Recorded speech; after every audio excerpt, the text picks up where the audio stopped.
নমস্কার বন্ধুরা, পশ্চিমবঙ্গের নির্বাচনী উৎসবের ফলাফল আজকে সবাই পেয়ে গেছেন। শুভেন্দু অধিকারী দুটো সিট থেকে এই মুহূর্তে এমএলএ পদে জয়ী হয়েছেন।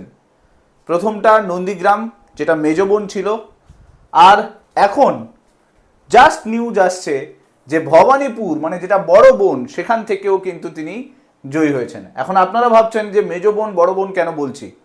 নন্দীগ্রামে যখন 2021-এর বিধানসভা ভোট হয়েছিল, নন্দীগ্রামকে তিনি মেজবোন বলতেন। আর সেই নন্দীগ্রামে মুখ্যমন্ত্রী মমতা ব্যানার্জিকে প্রথমবার খুব ছোট্ট ব্যবধানে হারিয়েছিলেন। আর এবার ছিল বড় বোনের পালা, ভবানীপুর সিট, আর সেখানে অনেক মার্জিনে শুভেন্দু অধিকারী মুখ্যমন্ত্রী মমতা ব্যানার্জিকে হারিয়ে দিয়েছেন। তো বলতে পারেন এক বড় সড়ো 15 বছরের একটা দুর্গের পতন হয়েছে। সো আজকের এই ভিডিওতে ডিটেলসে ডিসকাস করার চেষ্টা করব যে শুভেন্দু অধিকারী যে দুটো সিটে জিতেছে, এখন তিনি কোন সিট থেকে এমএলএ পদে থাকবেন। একজন প্রার্থী যদি দুটো বিধানসভা সিটে জেতে, তাহলে তার পরবর্তীকালে ইলেকশন কমিশন কি স্টেপ নেয় এবং সেই প্রার্থী এই দুটো সিটের মধ্যে কিভাবে একটা সিটকে চুজ করে, সমস্ত কিছু ডিটেলস এই ভিডিওটার মধ্যে থাকবে।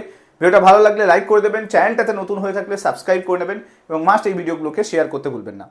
দেখুন, এই ভিডিওগুলোর মাধ্যমে রাজনৈতিক যে খবরাখবরগুলো চলে তার পেছনে সংবিধানের যে বিশ্লেষণগুলো থাকে সেগুলো তুলে ধরার চেষ্টা করি এই ভিডিওগুলোর মাধ্যমে।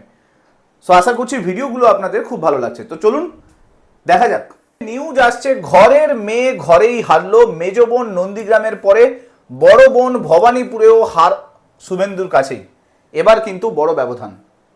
তো বুঝতেই পারছেন, নন্দীগ্রামকে বেসিক্যালি শুভেন্দু অধিকারী মেজবোন বলে সম্বোধন করত, আর ভবানীপুর যেটা ছিল তাকে কিন্তু বড় বোন বলে সম্বোধন করত। এবং শুভেন্দু অধিকারী অনেক দিন থেকে ইচ্ছে ছিল যে নন্দীগ্রামেও হারিয়েছে, এবার ভবানীপুরেও হারাবে, আর সেই দিনটা কিন্তু আজকে চলে এলো।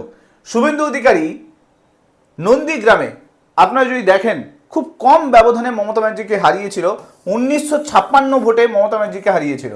আর এবার যদি জয়ের ব্যবধান দেখেন, প্রায় 15,000 ভোটে মুখ্যমন্ত্রী মমতা ব্যানার্জিকে হারিয়েছেন। তো বুঝতেই পারছেন, নেক্সট পরবর্তী 5 বছর মমতা ব্যানার্জি বিধানসভার দিকে আর কিন্তু মুখ করবে না। এই জয় বলতে পারেন এক ঐতিহাসিক জয়। প্রথমবার কোনো মুখ্যমন্ত্রী যিনি একজন বিরোধী দলনেতার কাছে হেরে যাচ্ছেন। এবার এখান থেকে প্রশ্ন আসছে যে আইন কি বলছে। একজন প্রার্থী যদি দুটো সিটে জিতে থাকে, তাহলে তিনি কি দুটো সিট থেকেই এমএলএ পদ পান? দেখুন, একজন প্রার্থী একাধিক আসনে নমিনেশন দিতে পারে এবং কন্টেস্টও করতে পারে, কিন্তু জেতার পরে ধরুন দুটো সিট থেকেই যদি জিতে যায়, তাহলে কিন্তু একটা মাত্র আসনই ধরে রাখতে পারবেন, বাকি যে আসনটা সেটা কিন্তু ছেড়ে দিতে হবে। অর্থাৎ সেই আসনে নতুন করে আবার পুনর্নির্বাচন হবে। এই পুরো বিষয়টা রিপ্রেজেন্টেশন অফ পিপলস অ্যাক্ট যে আইন রয়েছে, বিধানসভার যে কোনো মেম্বার বা পার্লামেন্টের যে কোনো মেম্বার যদি দুটো সিটে জিতে থাকে, তাহলে সে কোন সিট জিতবে সেই পুরো আইনটা কিন্তু এই অ্যাক্টের মধ্যে মেনশন করা আছে। এবার আসি, দুটো সিটে যদি জিতে যায় তাহলে স্টেপ বাই স্টেপ প্রসিডিওর কি হবে, একজন প্রার্থী কিভাবে একটা সিটকে চুজ করতে পারবে। দেখুন, ইলেকশন কমিশনের রুলস বলছে যদি কোনো প্রার্থী দুটো সিটে জিতে যায়, তাহলে তাকে 14 দিনের মধ্যে ডিসিশন জানাতে হয় যে সে কোন সিটে থাকবে। শুভেন্দু অধিকারীর ক্ষেত্রে ভবানীপুর এবং নন্দীগ্রামের মধ্যে কোন সিটে শুভেন্দু অধিকারী থাকবেন সেটা কিন্তু জানাতে হবে, 14 দিনের মধ্যে জানাতে হবে। যদি 14 দিনের মধ্যে শুভেন্দু অধিকারী না জানায়, তাহলে তার যে সিট, একটা সিট কিন্তু ক্যান্সেল অটোমেটিক হয়ে যাবে। এই 14 দিনের মধ্যে জানাতে হবে। ওখানকার যে রিটার্নিং অফিসার রয়েছে, অর্থাৎ দুটো জায়গার যে রিটার্নিং অফিসার আছে, তাদেরকে 14 দিনের মধ্যে জানিয়ে দিতে হবে যে তিনি কোন সিটে রাখতে চান আর কোন সিট তিনি রাখতে চান না। এরপরে ইলেকশন কমিশন কি করবে জেনে রাখুন, সেখানে কিন্তু একটা বাই ইলেকশন করবে, অর্থাৎ উপনির্বাচন করবে, এবং উপনির্বাচনের মাধ্যমে সেই যে সিটটা তিনি ছেড়ে দিচ্ছেন, সেই সিটে কিন্তু নতুন করে একজন প্রার্থী কিন্তু জিতে আসবে। ইতিহাসে এরকম অনেক ঘটনা ঘটেছে।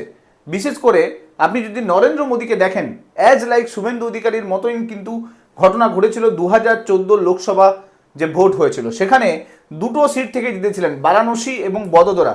এই দুটো জায়গা থেকে কিন্তু নরেন্দ্র মোদী জিতে এসেছিলেন এবং পরবর্তীকালে তিনি এই বারাণসী সিটের যে জায়গাটা সেটা কিন্তু নিজের কাছে রেখে দেন এবং ভদোদরাতে নতুন করে বাই ইলেকশন হয়। তো নতুন করে উপনির্বাচনের মাধ্যমে ওখানে প্রার্থী জিতে আসে। এখন প্রশ্ন হলো যে মেজ বোন আর বড় বোনের মধ্যে শুভেন্দু অধিকারী কাকে চুজ করবে, কারণ দুটো ক্ষেত্রেই কিন্তু শুভেন্দু অধিকারীর যে পপুলারিটি সেটা কিন্তু যথেষ্ট বেশি। বিশেষ করে আপনি যদি দেখেন ভবানীপুরের ক্ষেত্রে, ভবানীপুর এরকম একটা জায়গা যেখান থেকে মুখ্যমন্ত্রী মমতা ব্যানার্জির নিজের জায়গা, নিজের বাড়ি আছে বলতে পারেন। তো সেই জায়গায় দাঁড়িয়ে সেখানে একজন বিরোধী দলনেতা গিয়ে এক্সিস্টিং যে চিফ মিনিস্টার ছিল তার এগেনস্টে লড়াই করা এবং লড়াই করে সেই সিটটা জিতিয়ে নিয়ে আসা যথেষ্ট কঠিন একটা ব্যাপার। কিন্তু সেই কঠিন ব্যাপারটাকেও জয় করতে পেরেছেন শুভেন্দু অধিকারী। তাই এটা বলতেই হয় যে এই যে দুটো সিট মেজ বোন এবং বড় বোনের মধ্যে আমার মনে হয় যে বড় বোনের সিটটা শুভেন্দু অধিকারী রাখবেন, অর্থাৎ ভবানীপুরে শুভেন্দু অধিকারী থাকবে এবং শুভেন্দু অধিকারী হয়তো ওখানেই মুখ্যমন্ত্রী মমতা ব্যানার্জির বাড়ির পাশেই নতুন করে বিজেপির পার্টি অফিস তৈরি করবেন। সো যা কিছু নতুন আপডেট আসবে আমি আস্তে আস্তে ভিডিওর মাধ্যমে নিয়ে আসার চেষ্টা করব।